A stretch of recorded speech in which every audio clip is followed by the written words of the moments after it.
nessas transições são bons momentos para a gente, mais uma vez, aplaudir. Vamos aplaudir a Jesus aí por esse gap, esse silêncio. A cultura latino-americana não se dá muito bem com silêncio. O silêncio é algo desconfortável. E já os asiáticos, eles apreciam o silêncio. O silêncio é uma forma de reflexão e até de respeito mútuo. Queridos, é um prazer estar aqui com vocês. Eu sou Samuel Brum, sou o pastor desse campus e estou muito alegre, muito animado de dar continuidade à nossa série. Hoje é a terceira parte da nossa série, Mais Que um Prédio. Hoje nós tivemos o início da turma da Grow Track, foi às 17 horas. Se você ainda quer fazer parte da Rest Church, conhecer mais quem nós somos e como você pode se envolver, você nos deixe saber nesse Connect Card que o pastor Gabriel falou, porque a gente faria uma aula extra online para você, e assim você poderia vir presencialmente domingo que vem já para a segunda aula do Grow Track. Então, se você não conseguiu estar aqui hoje para a primeira aula do Grow Track, não tem problema, conecte com a gente e a gente vai fazer uma aula extra online, uma aula online para vocês ficarem por dentro e assim continuarem na segunda semana. A Grow Track, então, ela fala sobre as nossas declarações de fé, nossa visão, os nossos valores, cultura, e é muito importante para você conhecer mais da igreja, a história da igreja. Não vou falar muito isso aqui, e você vai conhecer isso na Grow Track e também no nosso aplicativo. Uma boa oportunidade para você baixar o seu aplicativo, todo o conteúdo da Grow Track, ou majoritariamente, o conteúdo da Grow Track, ou seja, visão, valores, cultura, está no nosso aplicativo. Você pode baixar, mas somente aqueles que são inscritos na Grow Track. Então, fala com a gente, preenche o Connect Card e a gente vai te dar acesso a esse conteúdo. Amém? Queridos, é uma grande honra estar aqui. Nós estamos... Essa sexta-feira, a gente vai completar o 11º mês de igreja aqui em Botafogo. Então, estamos felizes ver o que Deus está fazendo. Cremos que Deus está cumprindo a sua obra e vai ser ainda melhor do que nós estamos vendo, já presenciando. Amém? Então, eu quero convidar os irmãos aqui para a gente abrir a nossa palavra, a palavra de Deus, no Salmo, um salmo muito lido, talvez o mais lido, mais recorrido, mais conhecido, que é o Salmo 23. E antes da gente ler, eu quero fazer um resumo, um briefing rapidinho. Essa é a terceira parte da série Mais Que um Prédio. Partimos da premissa que a gente está falando que a igreja, ou seja, a instituição de Deus, ela é muito mais poderosa do que o CNPJ, ela é muito mais, a essência da igreja, ela vai além de uma estrutura, de um prédio, ela vai além de uma organização humana, uma organização logística. A igreja é constituída pelo próprio Deus, faz parte da missão de Deus e a igreja é um canal para que a missão de Deus na terra seja concretizado. Você pode dizer amém por isso? A gente falou na primeira parte do episódio o seguinte, que Jesus é a cabeça da igreja, usamos o exemplo do edifício e também do corpo. Quando você faz parte do corpo, ou seja, da igreja, você está servindo o cabeça desse corpo que é Jesus. Jesus, ele é falado, profetizado como a pedra de esquina. A pedra de esquina era uma referência simbólica, na verdade não simbólica, de fato, era uma pedra usada para dar referências de suporte e fundamento para outras pedras.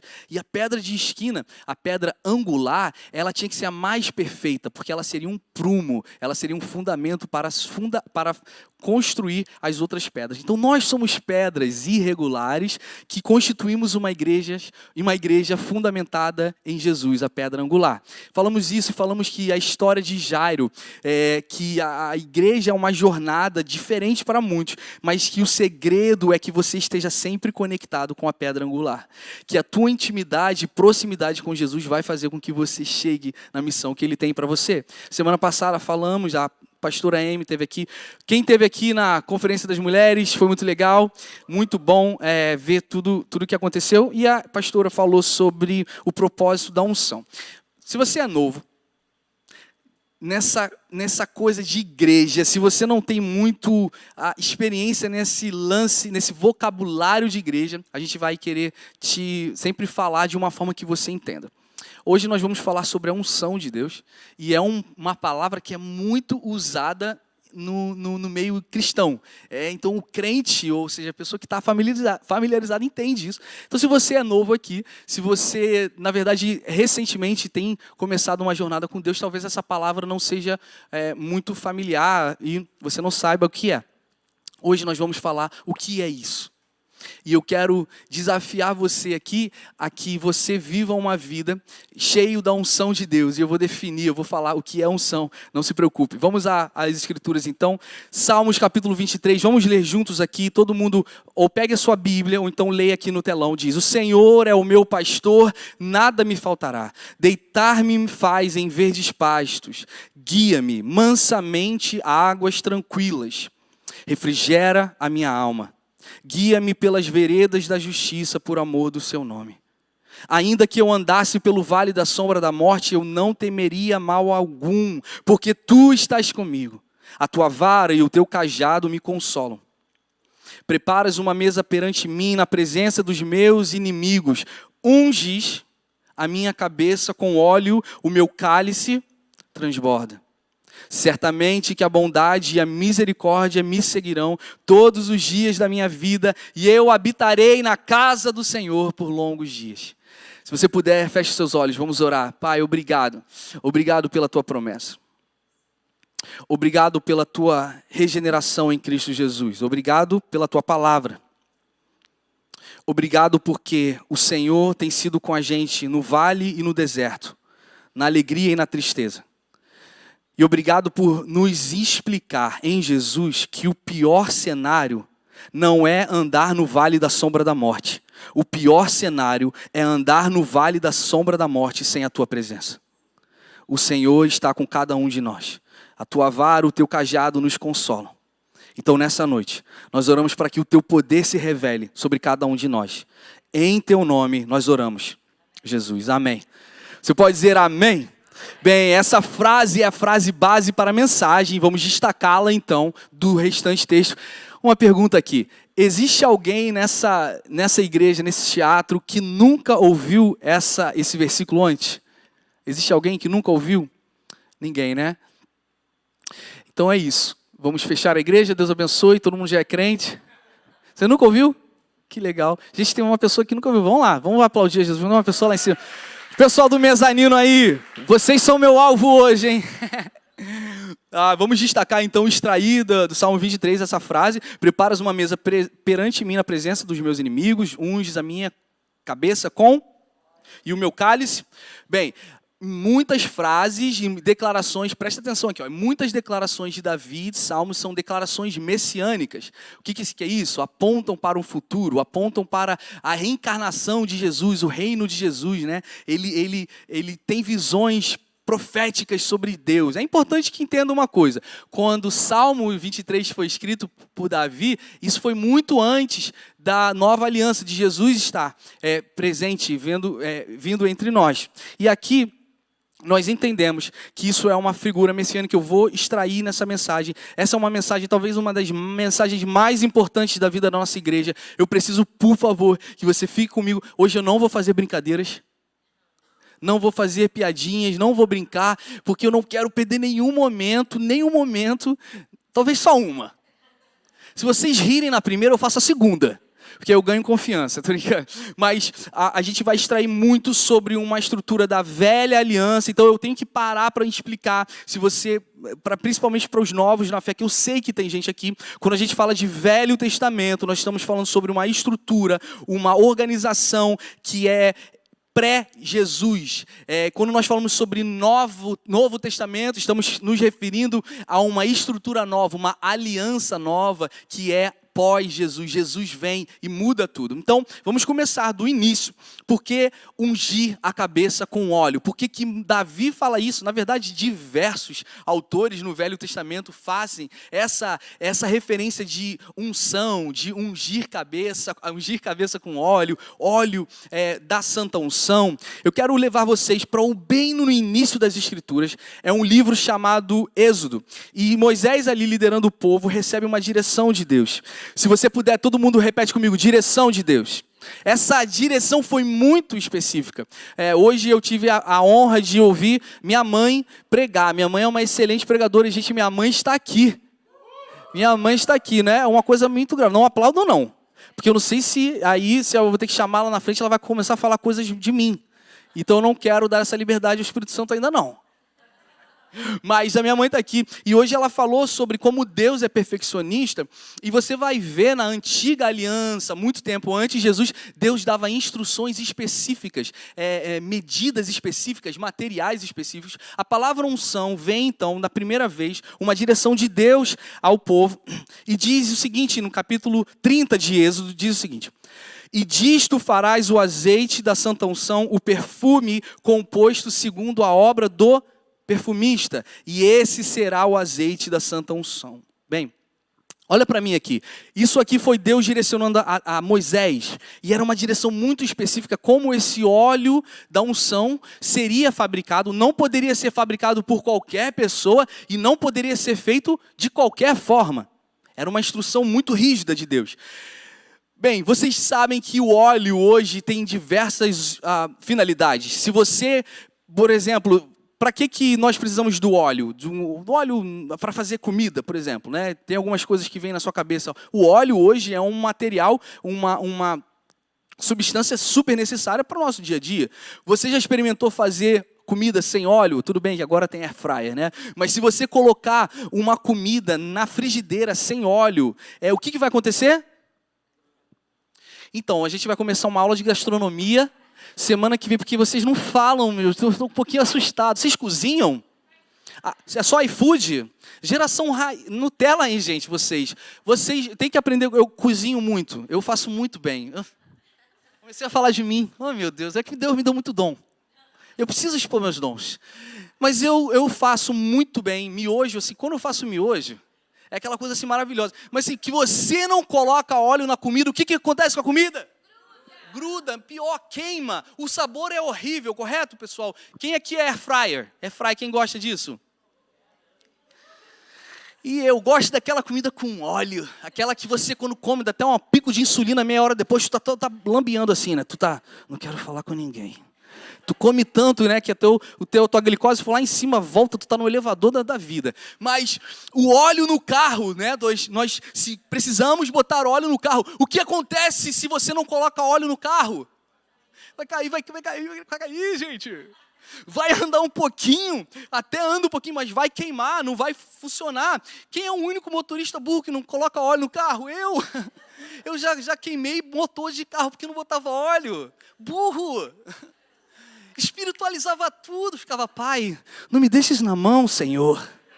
Eu tenho fé. Arrabaxé. Até falava em línguas, coisa maluquice. Porque eu era, sabe que é aquele cara, aluno de prova? Aluno de prova, quem está comigo, aluno de prova? Não estudava semestre todo, chega na prova final, tu fica estudando, não toma Red Bull, fica desgraçado, maluco, não tenho vida, eu quero passar nessa faculdade. Era eu, e aí eu era muito negligente com o carro, era pego em blitz, não tinha documento, não pagava IPVA, não sabia, era burro mesmo. Não sabia que tinha que pagar IPVA, não sabia. O guarda me parava, eu ficava, o que foi? Eu estou com um carro aqui, o que foi? Acho que está me julgando? Isso é preconceito? E aí o carro, já queimei motor, já quebrei motor, porque eu olho, e aí o pessoal falou, você botou óleo? Por que eu não botou óleo, pô? Coisas básicas, sim, sem óleo, você vai queimar, você vai ter um gosto ruim, você vai falir. Né? Existem diversas funções para o óleo. Aqui Deus, então, dá uma específica função, uma específica direcionamento ao povo, porque Ele sabia o seguinte, vocês não vão conseguir liderar um povo, saindo do exílio, vocês não vão conseguir sem o poder dos céus. Então, o óleo tem uma significância, um simbolismo do poder divino. Okay? Aqui uma especificação sobre o que o óleo tinha que ser, mas também, você sabia que Deus falou como não deveria ser? Olha o que ele diz, Êxodo capítulo 30, versículo 30, um pouquinho mais à frente. Olha, você, Moisés, repete comigo aí, Moisés. Você vai fazer o seguinte, eles vão produzir esse óleo, você vai ungir Arão e seus filhos e os santificarás para me administrarem o sacerdócio. Aqui, nós então extraímos que há uma relevância e um empoderamento divino para determinados ofícios na terra. O óleo não é apenas um perfume, um bálsamo, não era uma coisa assim, apenas simbólica. Realmente, na velha aliança, o óleo significava um poder divino, um poder celestial para capacitar pessoas para fazerem coisas extraordinárias. Continuamos. E falarás aos filhos de Israel, dizendo: esse me será o azeite da santa unção nas vossas gerações. Aqui também extraímos o seguinte: esse óleo, ele é geracional. Aqui a gente percebe que essa unção é geracional, ela é transferível, olha mais. Agora, Moisés, isso é o que você faz. Agora, o que você não faz? Você não unge ele, você não vai ungir com ele a carne do homem. E você nem fareis outro de semelhante composição, ou seja, não adultera o óleo. Esse óleo aqui não é um óleo normal. Esse óleo de unção não pode ser adulterado, não pode ser roubado, não pode ser imitado. Vocês estão aqui? Olha isso como é importante, para onde a gente quer chegar hoje. Santo esse óleo é, e será santo para vós também. O homem que compuser um perfume como este, ou dele puser sobre um estranho, será extirpado do seu povo. Vocês estão aqui? Então aqui há uma definição de o que você tem que fazer com óleo e o que você não pode fazer com óleo. O óleo era então um símbolo do poder de Deus, da unção de Deus. Essa unção de Deus está sendo disponível para cada um de nós hoje. É importante que nós entendamos isso. O que muita gente, pastor, o que é então? O que acontece comigo quando eu recebo esse óleo, ou essa unção, ou esse poder? Bem, para responder isso, eu quero mostrar o que não é. O que não significa necessariamente são uns vídeos bem importantes que eu quero mostrar para você. Você pode botar os vídeos aí? Sou Eu na Vida, ele faz parte do nosso currículo e é importante. Eu gostei muito. Grandes momentos da tele. Quem gostava de novela mexicana? Não, de verdade. Que o Senhor perdoe os seus pecados. Mas é muito legal, né, Manuela? Eu perdoo você porque você, na verdade, é a mãe das minhas filhas. Então, algo muito profundo nas novelas. Vamos passar algumas cenas que eu quero passar para vocês? Tem como passar uma cena? É a Marimar, né? Gostava muito da Marimar. Tum, caiu. Passa de novo, olha só como é que é bem feito.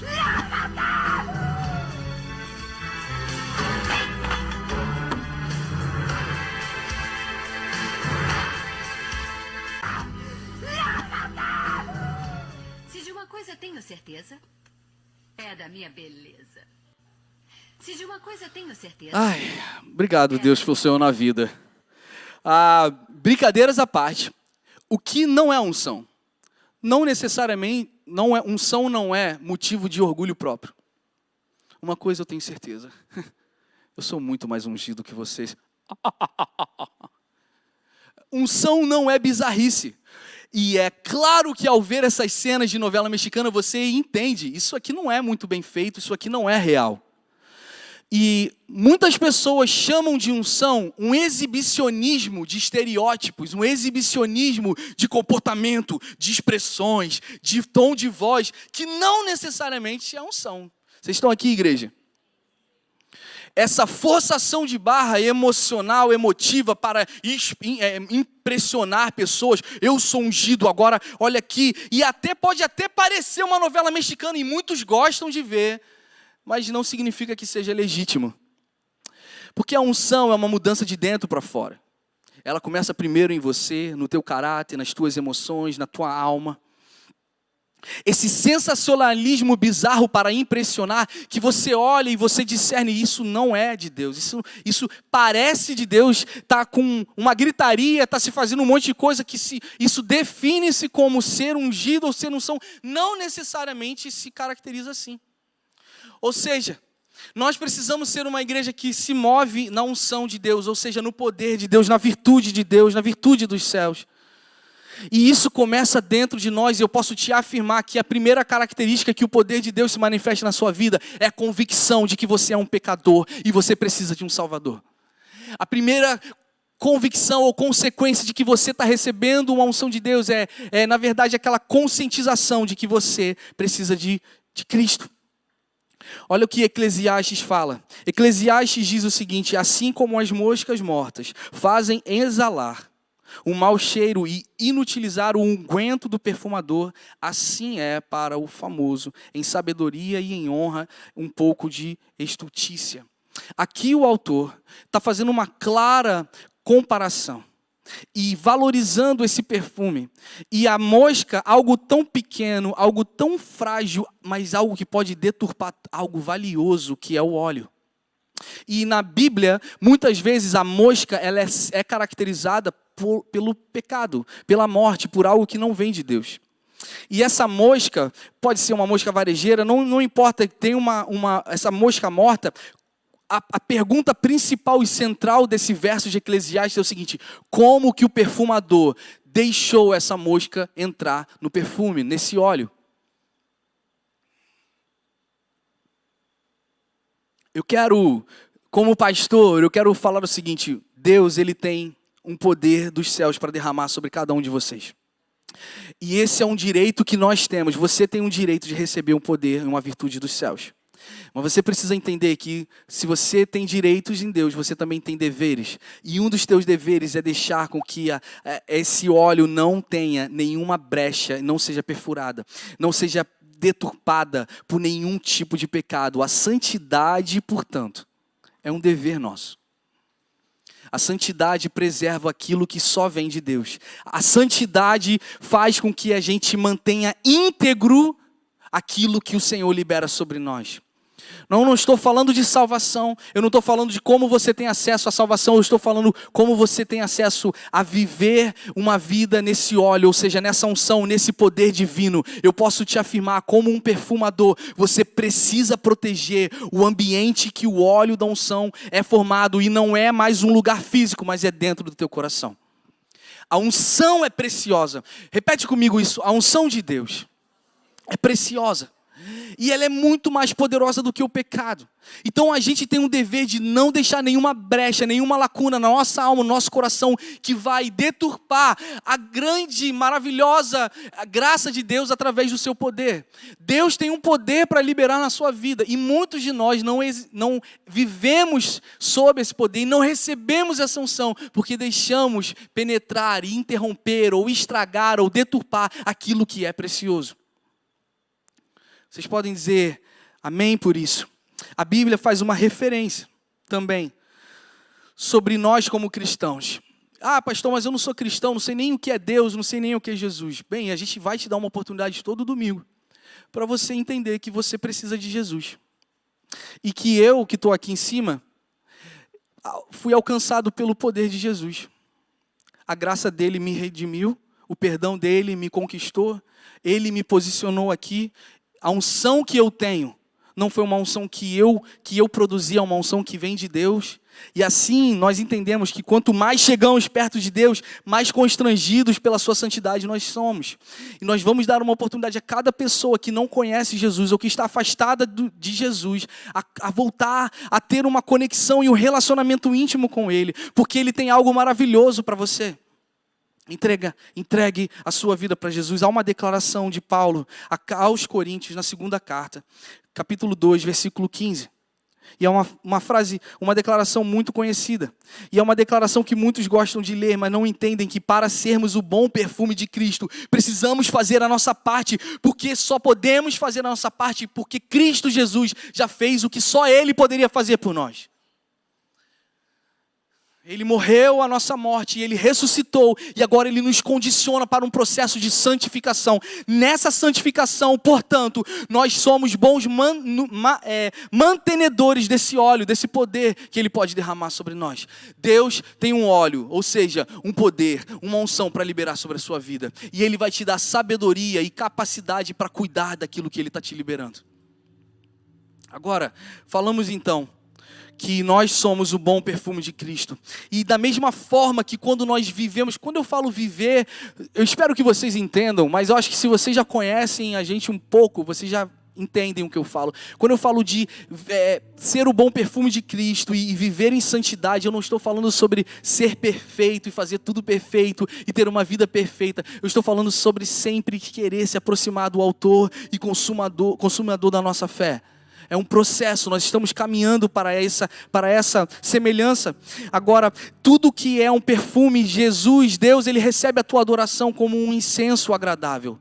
Você precisa ser um bom perfume de Cristo. Deus te fabricou, te produziu, te criou, te designou para ser um bom perfume de Cristo. Se o pecado toma conta da tua identidade. Se você se entrega ao pecado, você se torna essa fabricação que era para ser maravilhosa, para algo que vai ser um incenso desagradável para Deus, e Deus não recebe.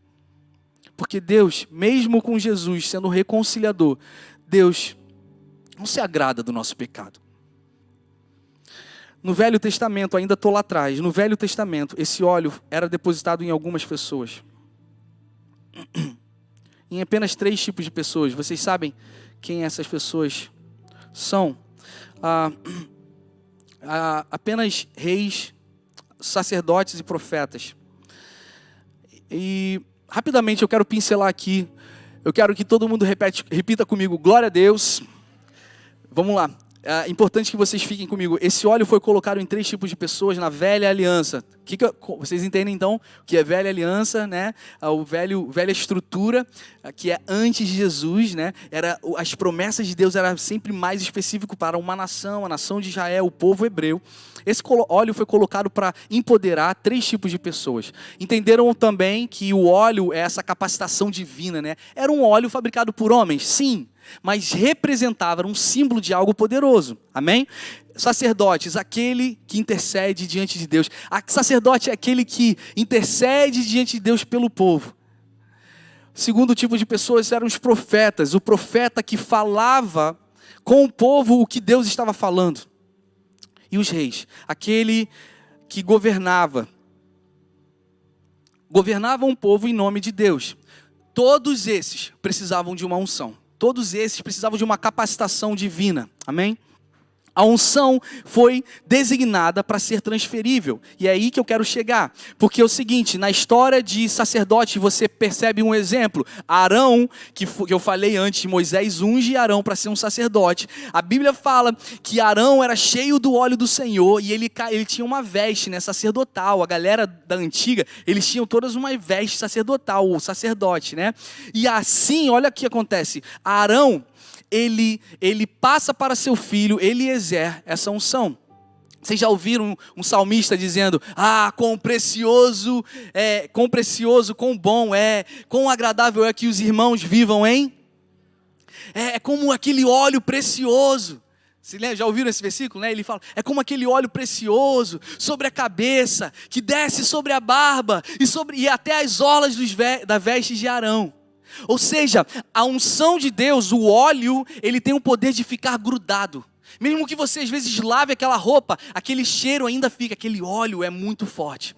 E no aspecto simbológico você precisa entender que a unção que estava sobre Arão, o sacerdote, estava na sua roupa, estava na sua barba, estava na sua roupa. Mesmo que ele tomasse banho, mesmo que ele morresse, ele tirava a sua orla, passasse para o seu filho. A unção, ou seja, essa virtude e poder passaria então para o seu filho Eliezer.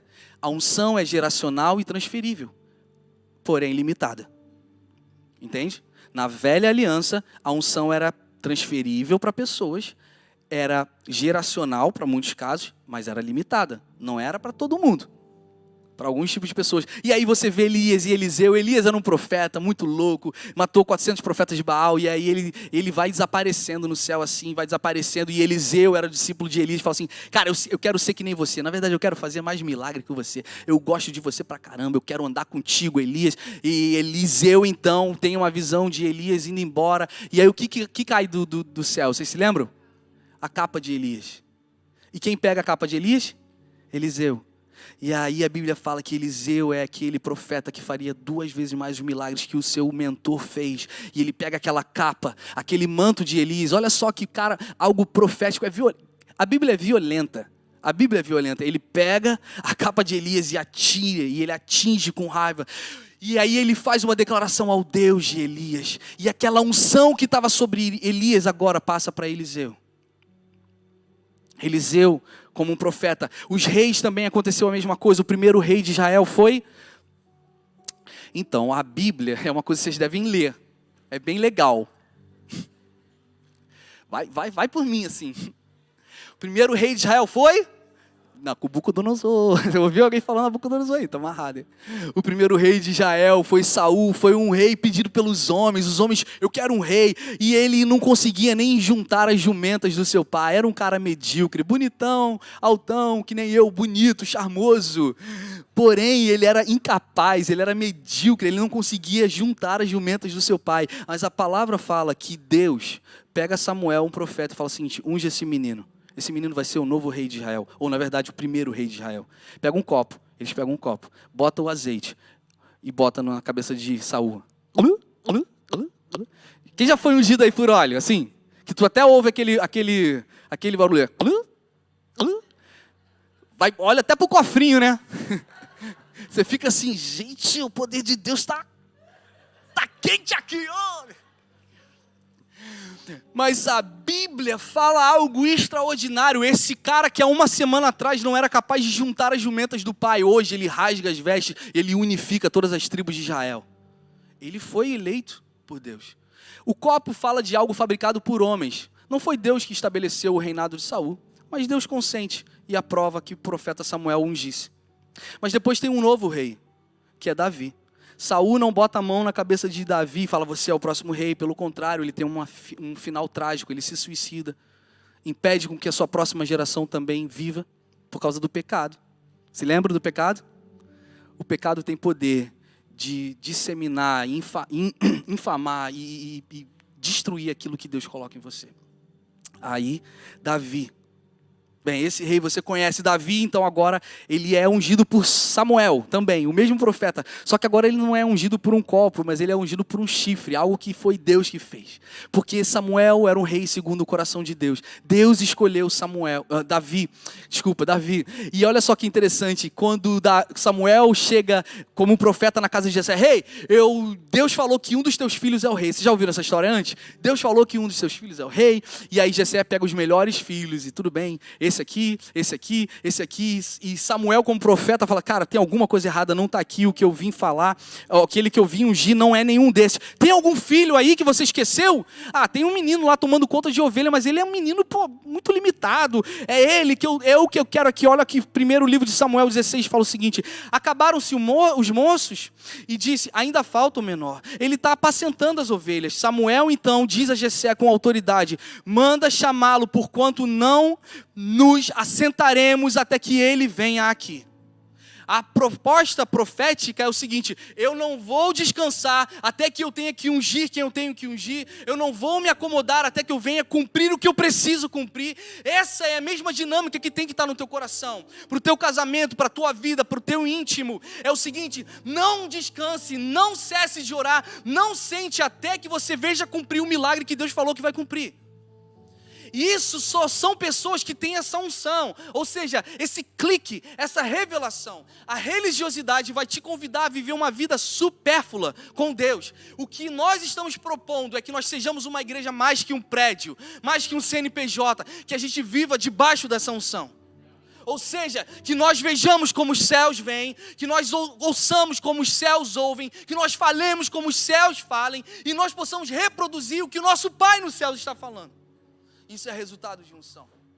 É se mover debaixo de discernimento. Davi, então, é ungido rei naquele lugar. Mas ele não coloca uma coroa no dia seguinte. Ele não reina sobre Judá e sobre Israel na semana seguinte. Pelo contrário, ele passa por um processo de perseguição, de sofrimento.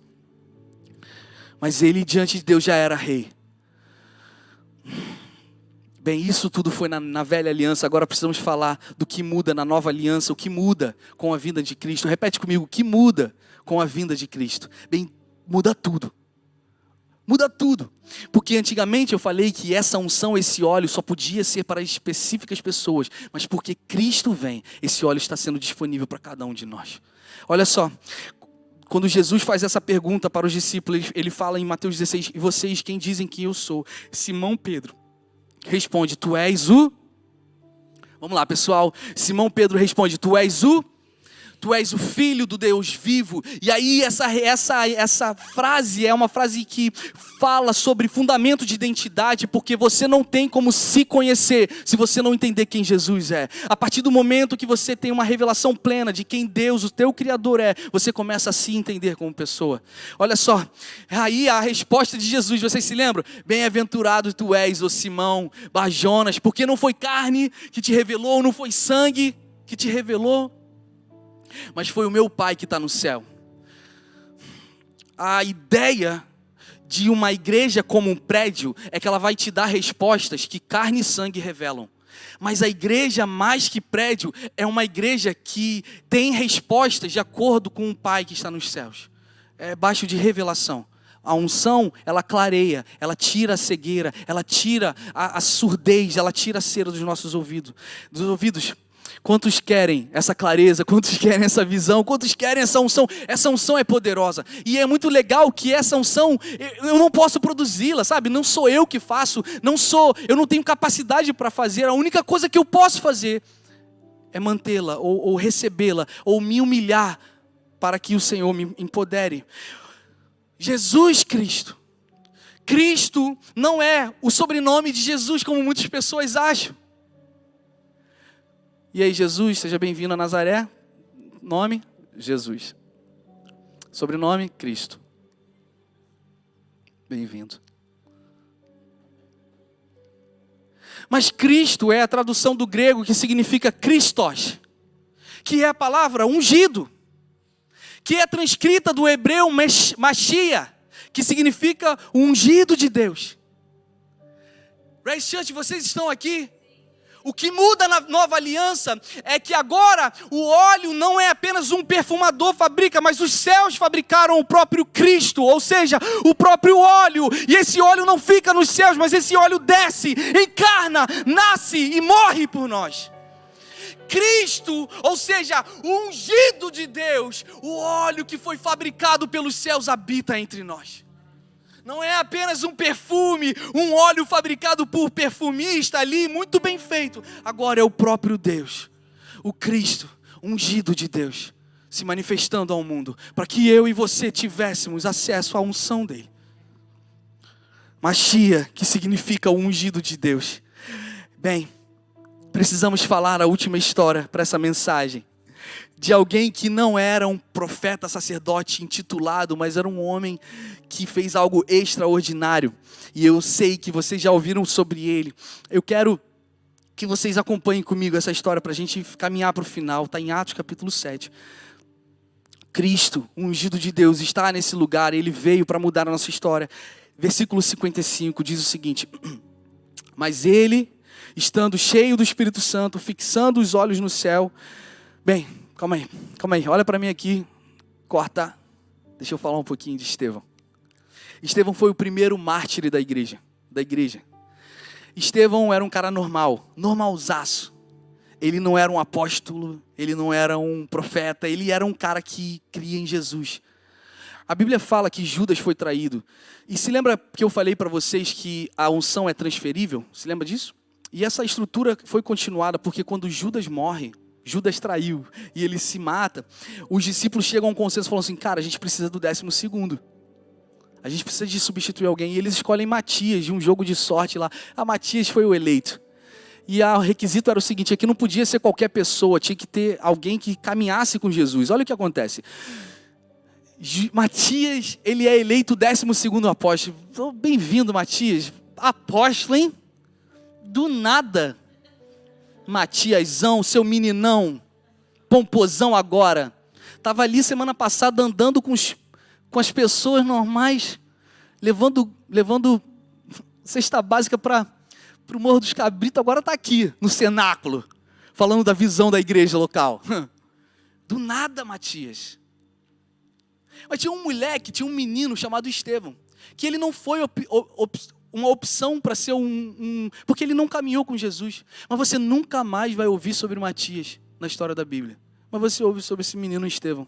Isso mostra que o Cristo, ou seja, o ungido de Deus, se manifesta não apenas para apóstolos, não apenas para sacerdotes, reis ou profetas, mas para todo aquele que invocar o seu santo nome, se humilha, se conscientiza do seu pecado, se arrepende e ame Jesus.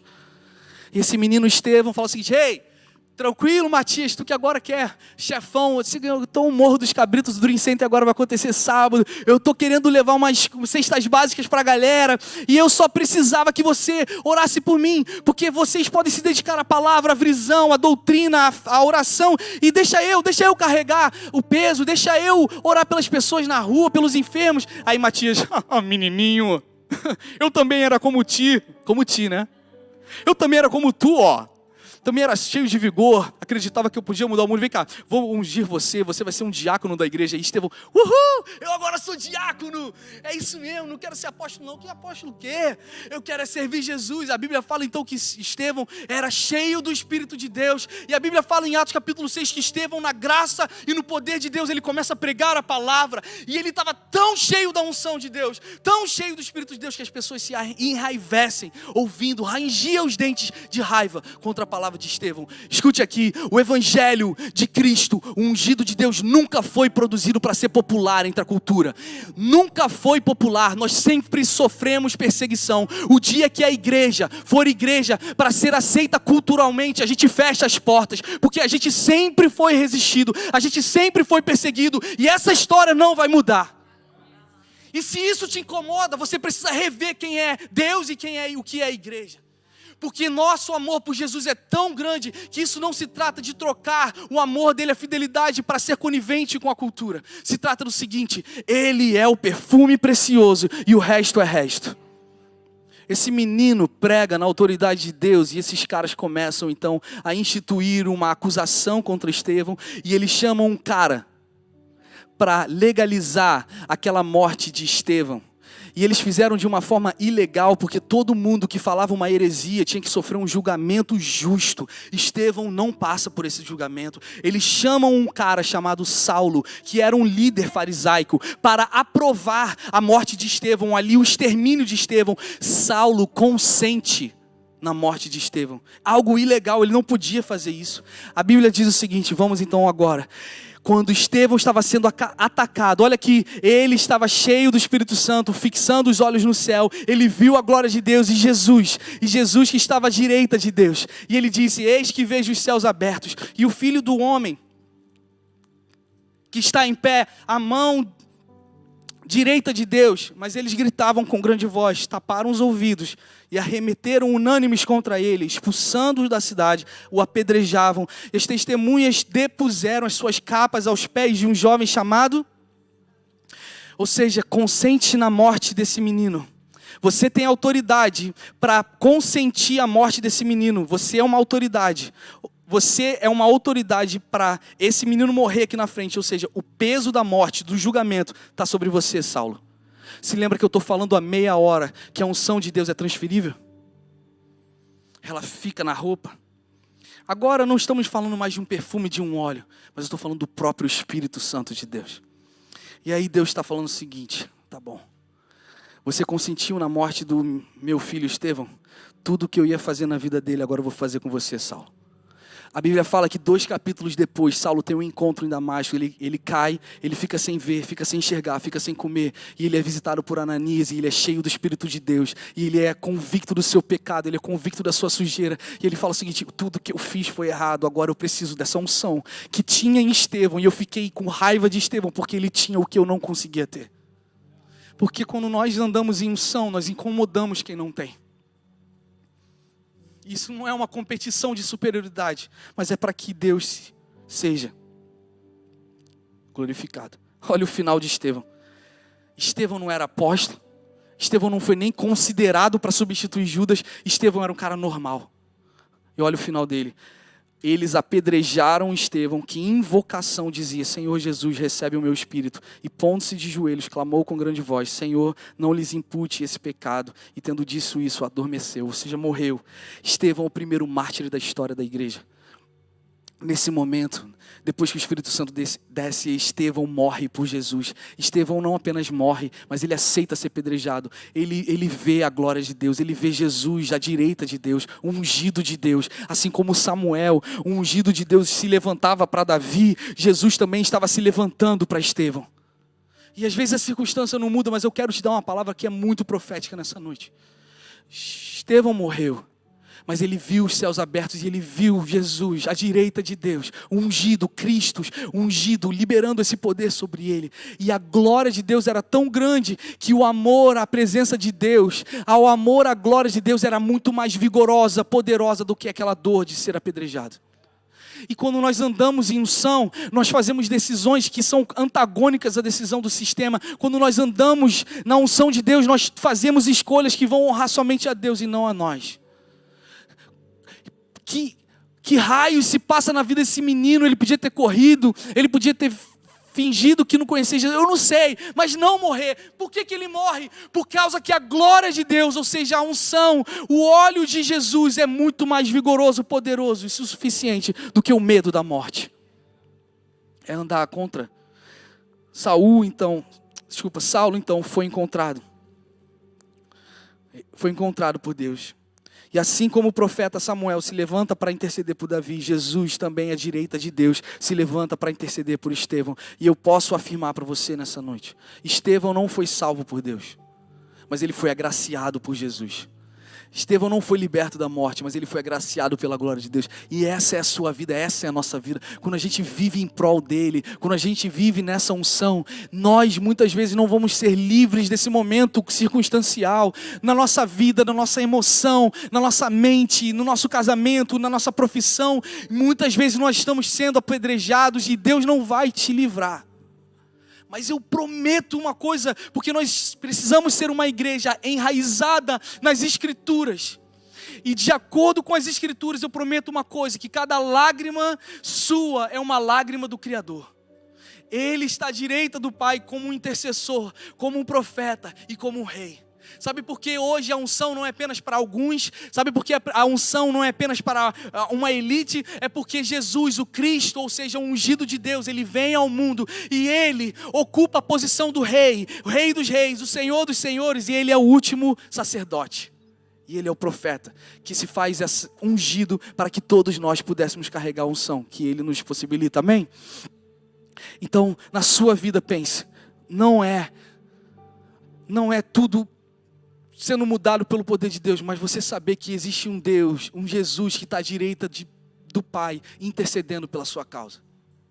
Ah, pastor, mas eu queria um Deus que mudasse a minha vida. Ele já mudou. Como? Porque Jesus é o perfeito óleo, fabricado pelos céus, que veio por nós, te deu a graça, para você ter uma vida em abundância e a vida eterna em Cristo Jesus. Mais que um prédio, fala de uma igreja que se move fundamentada nessa unção. Ela será conhecida por esse poder, por essa essência que inspira, que transforma primeiramente cada um de nós e posteriormente aqueles que estão ao nosso redor. Queridos, o Senhor, o nosso Deus, Ele está aqui nesse lugar. E eu não sei o que está te apedrejando na vida, mas saber que a gente tem um Deus que está olhando por nós e Ele ocupa essa posição de intercessor é suficiente. Ele sustenta cada um de vocês. Se você puder, feche os seus olhos, eu quero orar por você nesse momento.